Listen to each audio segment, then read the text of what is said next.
qui me permet non seulement de m'occuper de mes affaires, mais aussi de ses affaires. Nous rendons gloire à Dieu.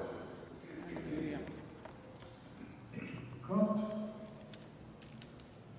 Frère Fredo m'a parlé, alors je dois dire que le pasteur aussi m'a parlé d'abord, et puis Frère Fredo, nous sommes parlé de ce programme spécial et nous étions en train de chercher un thème. Et je me suis dit, mais pourquoi ne pas choisir la grande prophétie, la grande chaîne prophétique des 2300 soirs du matin? Cette prophétie, je dirais qu'il constitue la colonne vertébrale de l'Église adventiste. Pourquoi ne pas en parler? Et j'ai fait la proposition au pasteur, à Frère Fredo, et on s'est entendu là-dessus. Donc, priez Dieu pour que, d'abord, il m'inspire, et continue de m'inspirer, et qu'ensemble, nous puissions faire ce petit pèlerinage pour notre croissance spirituelle. Nous allons parcourir la Bible et nous allons faire des études. Je sais que vous êtes habitués avec de grandes études ici. Donc,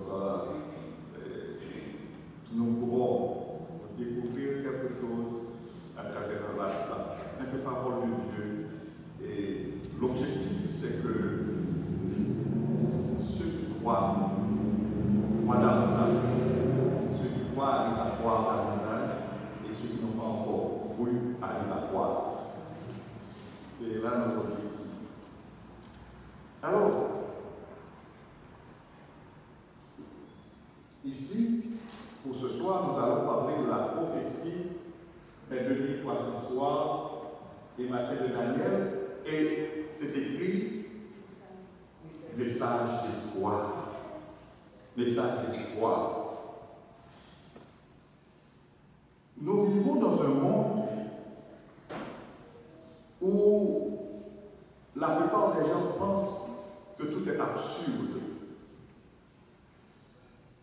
Et il n'y a pas longtemps, nous avons étudié une leçon, pour nous qui étudions régulièrement les leçons de l'école du sabbat, qui parlait de l'absurdité de la vie.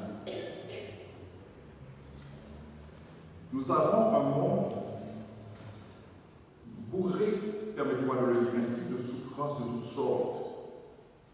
Qui d'entre vous ne connaît un ami ou un parent ou un proche qui soit en train de souffrir physiquement? Il y a le cancer maintenant qui fait rage. Il y a d'autres problèmes de toutes sortes, problèmes émotionnels, problèmes de toutes sortes. Et l'espoir, quand on en parle, certains sceptiques risquent de vous dire, hey, ce monde-ci, on peut y parler d'espoir. Alors, dans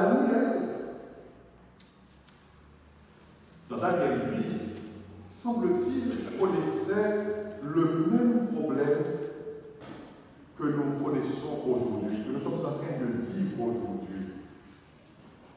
Et je vous invite à ouvrir votre Bible avec moi dans Daniel chapitre 8, les versets 10. Alors 8.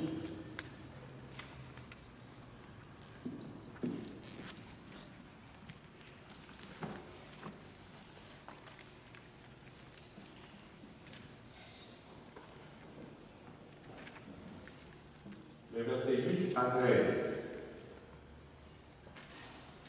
Mais juste avant, faisons une autre prière. Seigneur, nous sommes en train d'ouvrir ta parole. Que par ta grâce, toi-même, tu nous éclaires. Que cette parole nous sanctifie. que cette parole, Père, nous aide à croire en toi davantage, au nom qui croyons. S'il y en a parmi nous qui ne croient pas encore que par ta grâce, tu leur ouvres les yeux et qu'ils arrivent à croire en toi par Jésus-Christ pour avoir la vie éternelle. Au nom de Jésus, nous te prions. Amen. Nous lisons: le bouc devint très puissant, mais lorsqu'il fut... Vous avez trouvé? Oui. Oui. Il y en a parmi vous qui n'ont pas leur Bible, vous pouvez le lire avec des amis. Le bouc devint très puissant, mais lorsqu'il fut puissant, sa grande corde se brisa.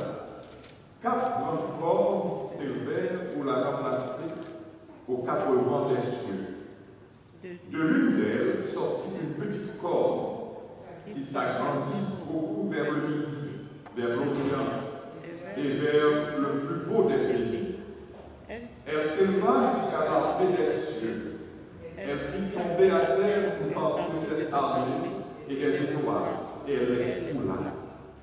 Elle s'éleva jusqu'au chef de l'armée, lui enleva le sacrifice perpétuel et renversa le lieu de son sanctuaire.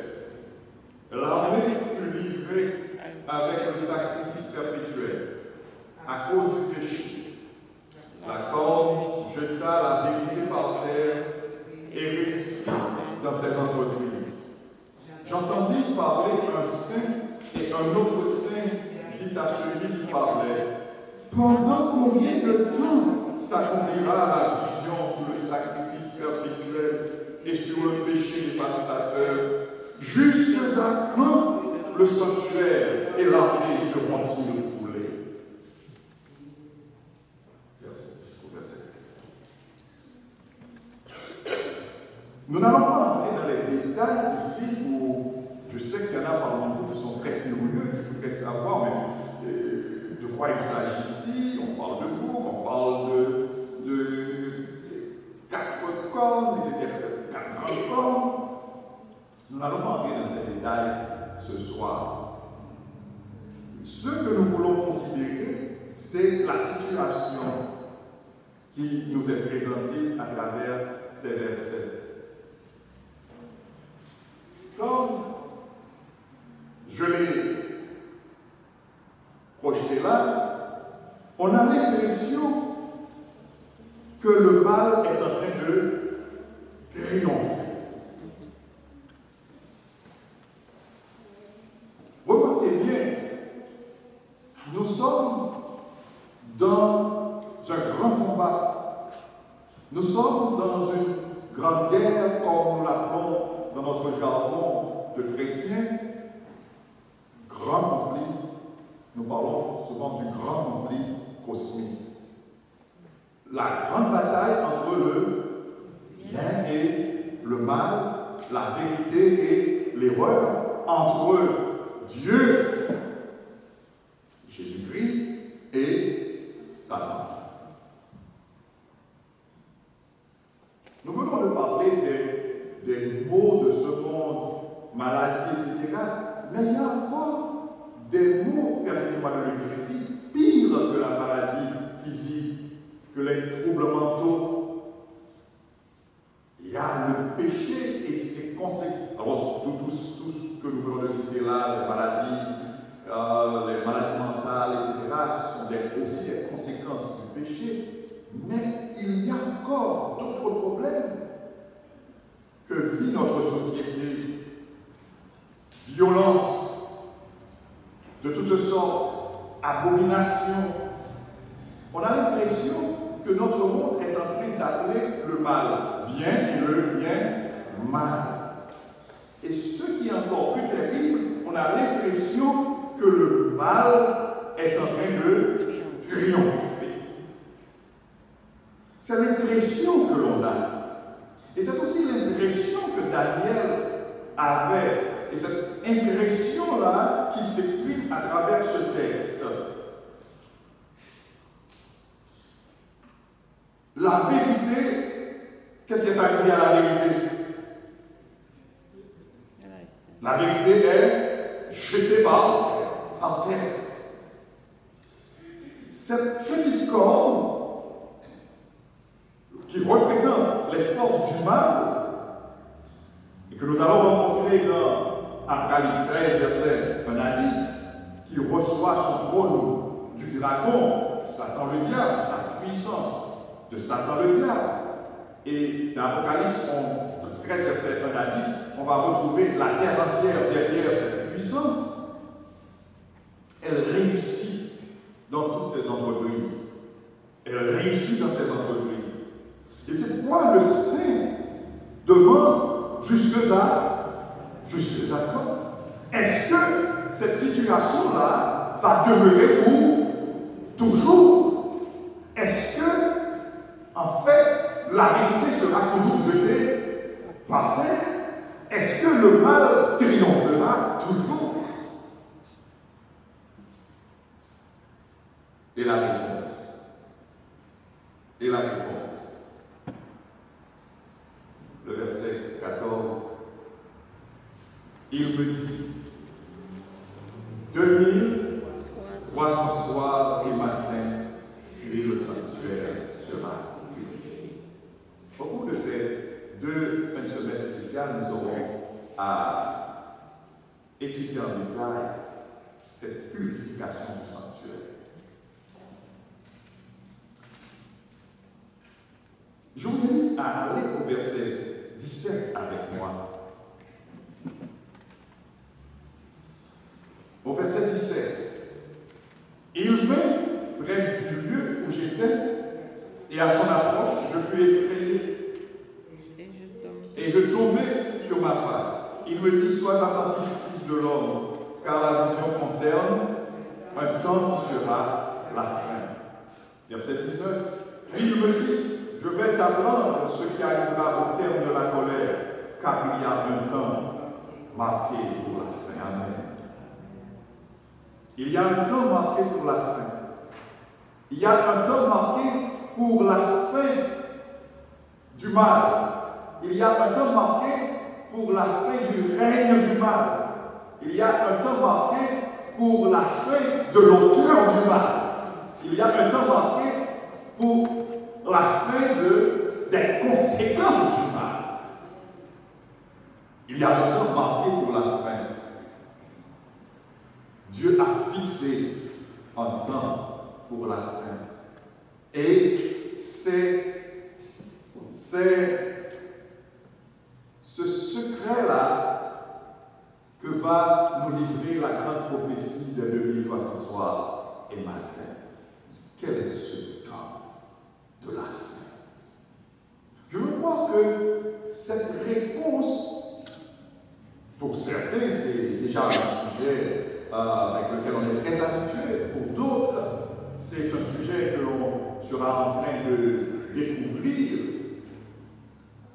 Mais remarquez bien, comme nous l'avons dit tantôt, c'est un message d'espoir. Un message d'espoir. Un message d'espoir qui nous dit non, non, le mal ne triomphera pas toujours. Non, le mal a un temps fixé pour sa fin. Non, l'abomination ne régnera pas toujours. Non, le monde n'est pas aussi absurde, la vie n'est pas aussi absurde que nous le pensons.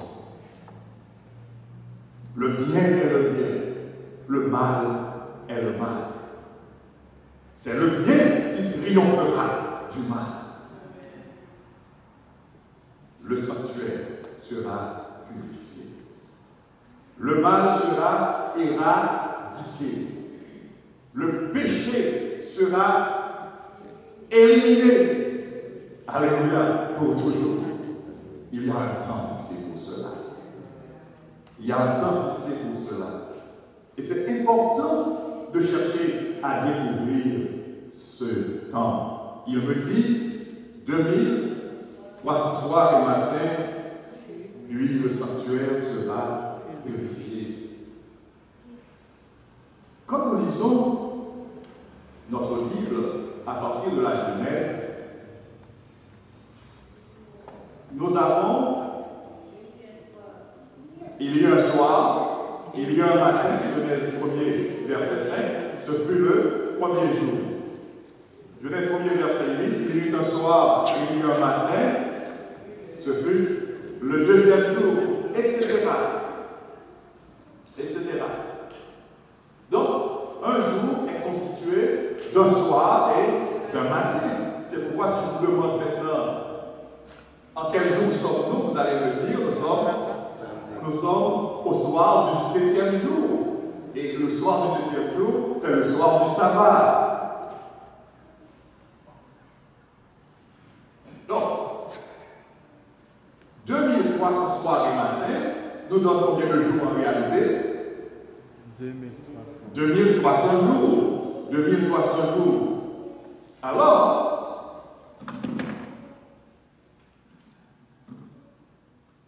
dans la Bible, un jour prophétique égale une année littérale.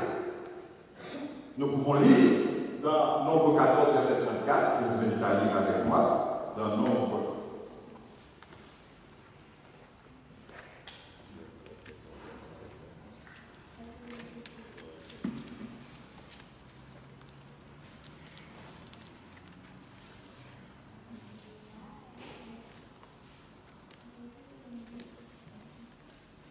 De même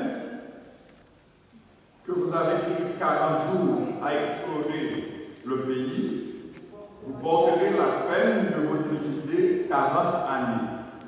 Une année pour chaque jour. Et vous saurez ce que c'est que d'être privé de ma présence. Et dans Ézéchiel 4, verset 6, Ézéchiel 4, verset 6,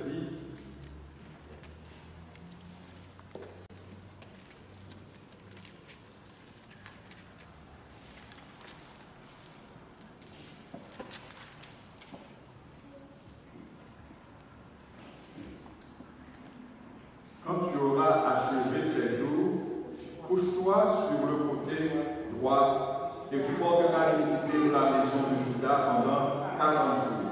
Je t'impose un jour pour chaque année.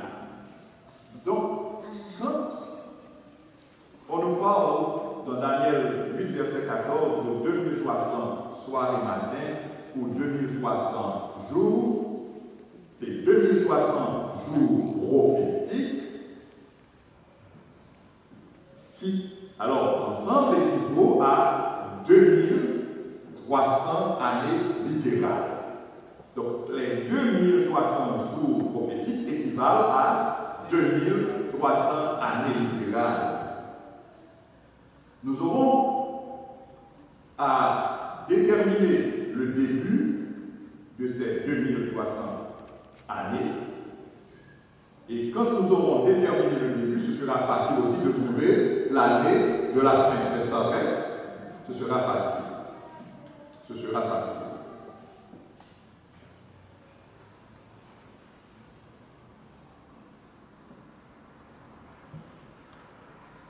Ce soir, il y a aussi un terme que je voudrais considérer avec vous brièvement. C'est le sanctuaire.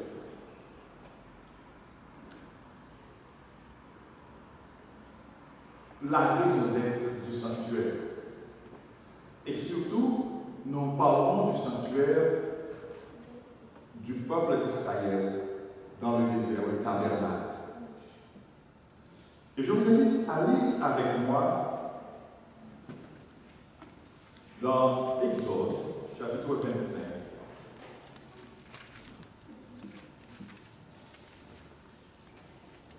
Exode, chapitre 25.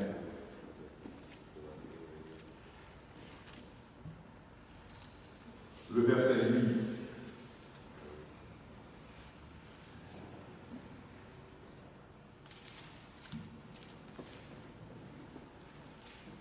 Pourquoi est-ce que nous parlons de ce sanctuaire? Le texte de Daniel 14 dit, puis 2300 soirs et matins et le sanctuaire sera purifié. Nous verrons qu'il s'agit d'un sanctuaire spécial, mais le premier sanctuaire avec lequel nous sommes mis en contact, c'est le sanctuaire du peuple d'Israël, le sanctuaire que nous trouvons dans l'Exode.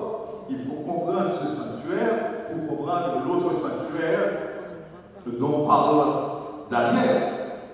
Bien. Alors, ce soir, nous n'allons pas voir le sanctuaire de Moïse, si vous me permettez de le dire ainsi, en détail. Nous le ferons demain dans l'après-midi et voir les différents éléments, les ustensiles, etc. Et ce que représentent les ustensiles et ce que représente le sanctuaire dans son ensemble. Mais ce soir, je veux attirer votre attention seulement sur la raison d'être du sanctuaire. Nous lisons au verset 8. Ils me feront un sanctuaire et j'habiterai au milieu d'eux. Ils me feront un sanctuaire et j'habiterai au milieu d'eux.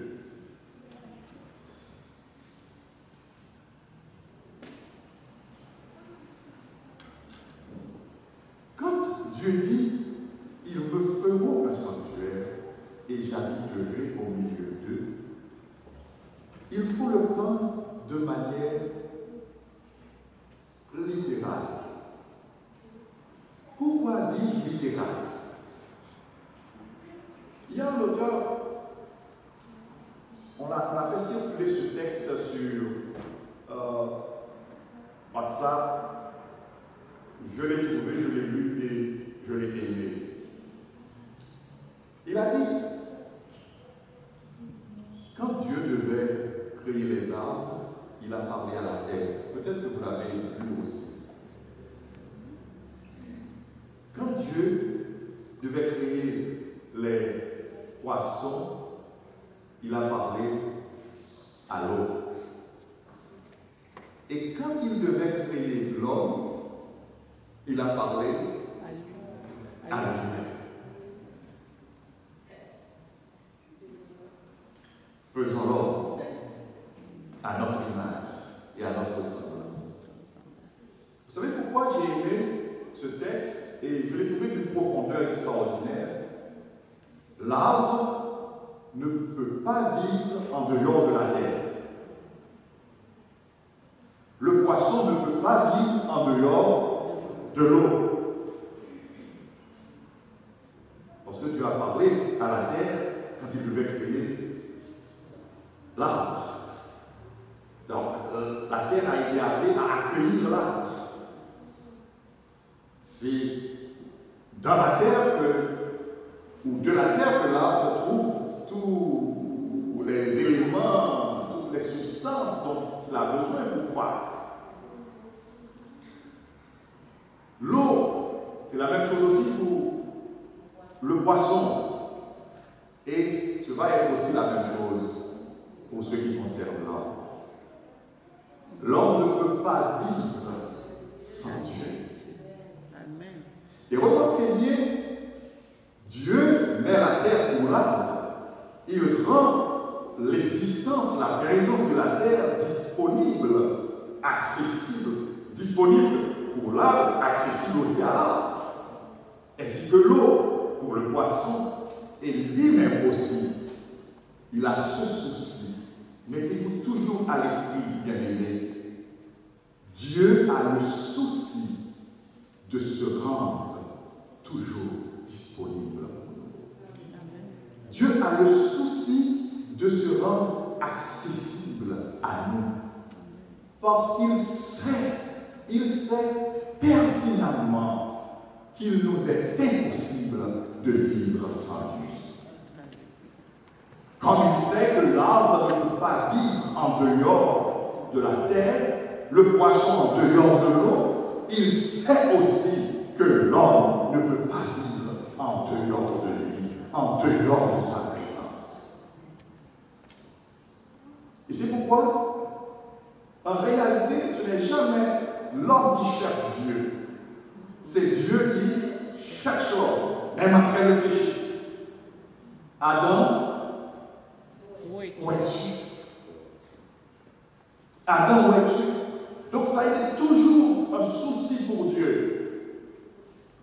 de demeurer parmi son peuple, de demeurer parmi les hommes. Ils me construiront un sanctuaire et j'habiterai au milieu d'eux. Le peuple était disposé par tribu autour du sanctuaire. Autour du sanctuaire. Le sanctuaire symbolisait la présence de Dieu. Et il a dit, je demeurerai au milieu d'eux. C'était la demeure de Dieu. Et c'était pour dire au peuple, je suis avec vous. Je suis là. Aucun ennemi ne peut vous vaincre. Je suis là. Vous êtes déjà vainqueur, vous êtes victorieux. Je suis là. Le mal ne peut l'emporter sur vous. Je suis là. Le péché ne peut dominer sur vous. Je suis là. Moi, le Tout-Puissant. Aucune force ne peut vous vaincre parce que je suis là. Je suis au milieu de vous. Je demeure au milieu de vous. Et vous allez voir, ce sanctuaire, à travers ces éléments, tous ces ustensiles, tous ces éléments, et le sanctuaire lui-même, vous allez découvrir que ce sanctuaire va représenter celui qui s'appelle Dieu avec nous. Dieu avec nous. Vous savez de qui il s'agit? Emmanuel, Jésus. Lui qui a dit à ses disciples et à nous autres aussi aujourd'hui, je suis avec vous tous les jours jusqu'à la fin du monde. Comme je vous l'ai dit tantôt, c'est un souci pour Dieu d'être avec nous, d'être toujours avec nous. Pourquoi? C'est simple.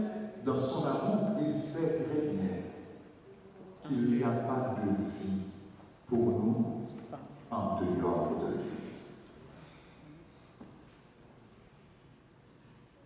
L'arbre ne peut pas vivre en dehors de la terre, en dehors des substances que produisent la terre. Le poisson ne peut pas vivre en dehors de l'eau. L'homme ne peut pas vivre sans la présence ou en dehors de la présence de Dieu. Et Dieu se rend disponible. Il se rend accessible. S'il y en a parmi vous qui doutaient de la présence de Dieu, qui doutaient, il y en a qui doutent même de l'existence de Dieu, je vous rappelle ce soir, Dieu est. Dieu est. Il est l'éternel présent. Il est. C'est lui qui a dit à Moïse, je suis le grand, je suis celui qui suis. Je suis l'éternel présent. Il veut être avec moi. Il veut être avec toi. Pas pour un jour, pas pour 2 jours, mais tous les jours. Tous les jours. Parce que notre vie dépend de lui. Jésus dira, je suis le chemin, la vérité et la vie. Nul ne vient au Père que par moi. Être séparé de Dieu, être séparé d'Emmanuel, c'est avoir la vie éteinte, c'est être mort, c'est connaître la mort. Mais être la présence de Dieu, vivre avec Dieu, c'est être en pleine vie. Et c'est mon invitation, pas mon invitation, c'est l'invitation de Dieu pour chacun de nous ce soir. C'est de choisir de laisser Dieu venir nous visiter, entrer chez nous et faire sa demeure chez nous. Faire sa demeure en nous. Faire sa demeure en nous. Que chacun de nous soit un sanctuaire pour Dieu. Que aussi, là où nous habitons, que ce soit, je ne sais, peu importe la dimension de notre lieu d'habitation, qu'il soit aussi un sanctuaire. Que Dieu demeure avec nous, que Dieu demeure en nous, parce que là où Dieu demeure, c'est la bonne vie. C'est la vie, c'est une vie pleine, une vie totale. Une vie totale que nous pouvons commencer par vivre aujourd'hui et qui durera jusque dans l'éternité. Veuille Dieu continuer de nous bénir et tandis que nous aurons à explorer pendant 2 fins de semaine la grande chaîne prophétique des 2300 soirs et matins, veuille Dieu continuer de nous aider à comprendre que l'un de ses plus grands soucis, c'est d'être disponible pour nous et surtout de nous être accessible. Que Dieu nous aide à comprendre que le mal ne sera pas le vainqueur. Le mal n'aura pas le dernier mot. C'est vrai que nous souffrons aujourd'hui. Nous souffrons à cause de tous les maux qu'il y a dans le monde. Nous souffrons. Mais le message de Dieu pour nous ce soir, c'est qu'il y a un temps fixé pour la fin. Un temps fixé pour la fin. Un temps fixé pour la fin du mal. Un temps fixé pour la fin des conséquences du mal. Un temps fixé pour la fin de l'auteur du mal. Et que ceux en qui Dieu demeure aujourd'hui vivront éternellement parce que Dieu est éternel. Amen. Dieu est Jésus. Amen.